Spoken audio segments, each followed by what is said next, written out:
All right. Let's talk about it. This is the medicine cabinet of Gypsy Rose Blanchard and her mother, Dee Dee Blanchard, when she committed her crime back in June of 2015. Shocking.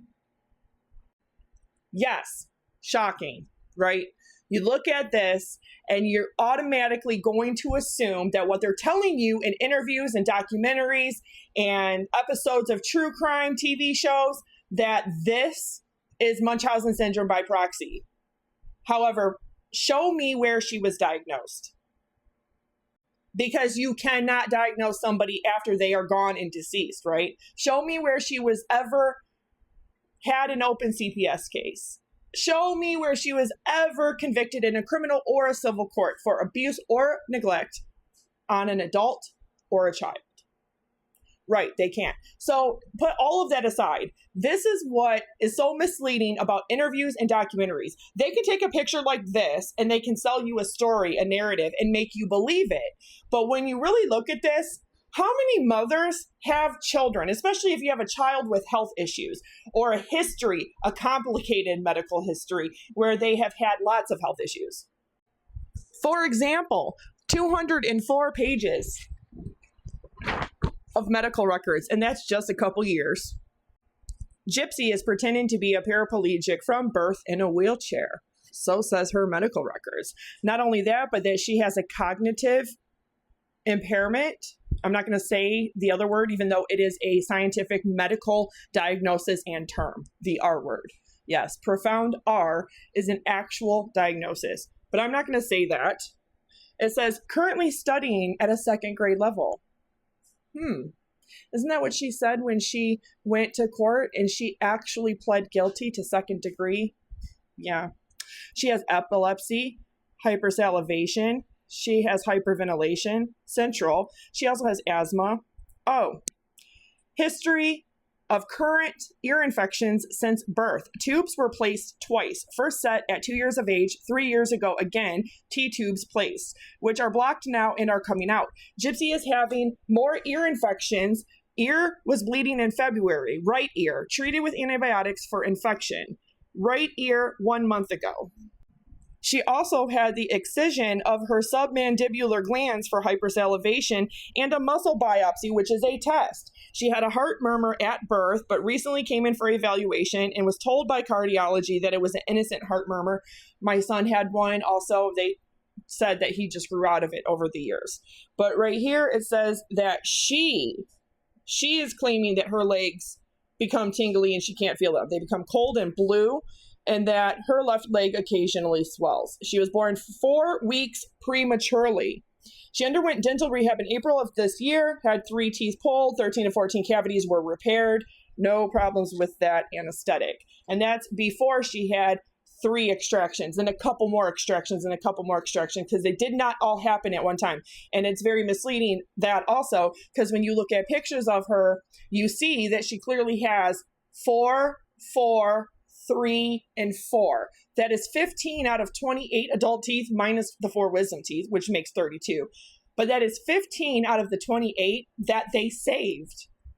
They literally saved them by root canaling them and or crowning them. So she didn't go in and just have all of her teeth taken out at one time. This was something that happened years and years and years. And the pictures corroborate that. I've gone over it. Look at even her baby teeth. She's had to have multiple baby teeth taken out. She's had to have crowns on multiple baby teeth.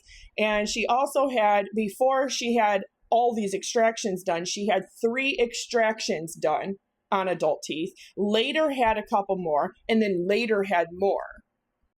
And I also did an entire video about the hypersalivation. Gypsy did not go into a doctor's office and her mom put Orajel all over her gums and her teeth, and then boom, they set a surgery date, and then boom, she had her submandibular glands taken out. There was 4 things that happened prior to that. A whole array of things, and I show the medical records to prove it.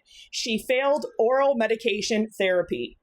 They also had a physical therapy that they had tried to calm down the hypersalivation.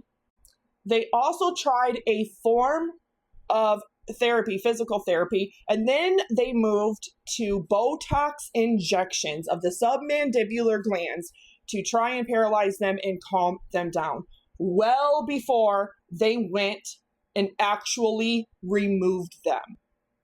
And anybody that's had an array of surgeries like I have, over 13 of them in the last 7 years of my life, I can tell you right now that you don't just go to a doctor's office and they're like, oh, yep, you're going to have this surgery and here it is. It is a process. It is paperwork. It is having to set the dates and the times. It is coming in for the pre-op, post-op, all of it. But looking at this, you're going to be overwhelmed and you're going to think, oh my God, that's so many medications. Her mom must have had Munchausen syndrome by proxy. But most people are sheep. They're not going to ask the questions. Is this really true? It's on national television, so it's on the internet, so it must be true. I'm going to believe it. But when you actually look a little bit deeper below the surface, you'll see that most humans, most mothers, most families have a medicine cabinet that looks kind of something like this. Maybe quite not as well stocked. But then you notice there's acne pads, right?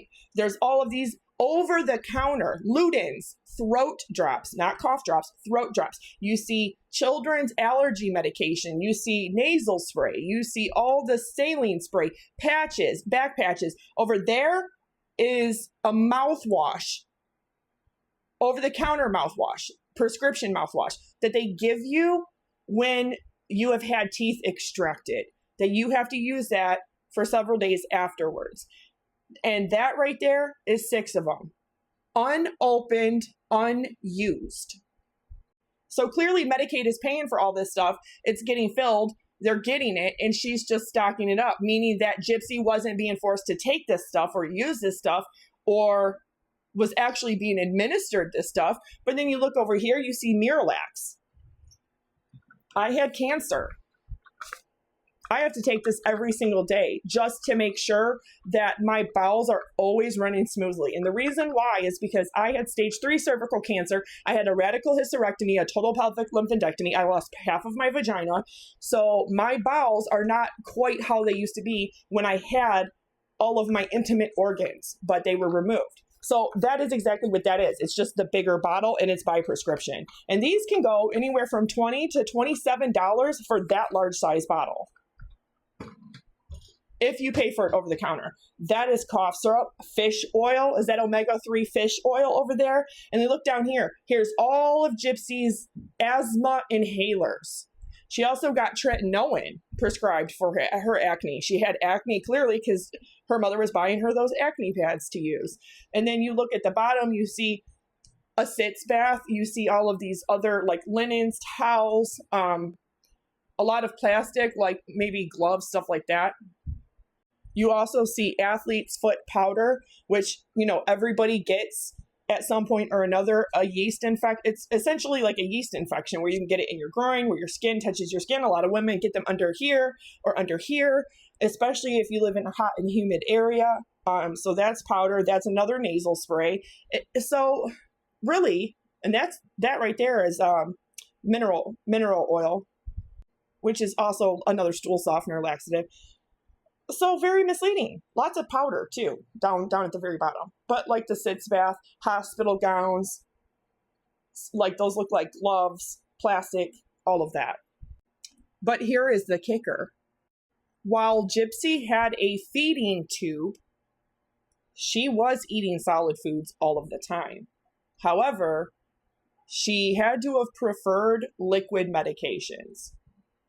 Or Dee Dee thought it was easier for her to have liquid medications, which I know some adults that still cannot swallow any kind of capsule or tablet. Did you know that a feeding tube can be placed for acid reflux, which Gypsy really did have?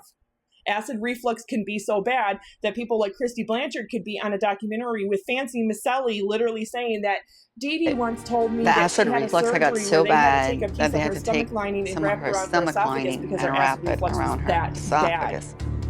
bad enough to put a feeding tube in after that. But go ahead and take a closer look. You see that bottle right there on the top in the middle? That right there says Gypsy Rose Blanchard. That is a prescription for acyclovir. Valtrex, or elcyclovir, is a form of Valtrex, and what she had is for herpes simplex virus, and as you can see, it is for an STD.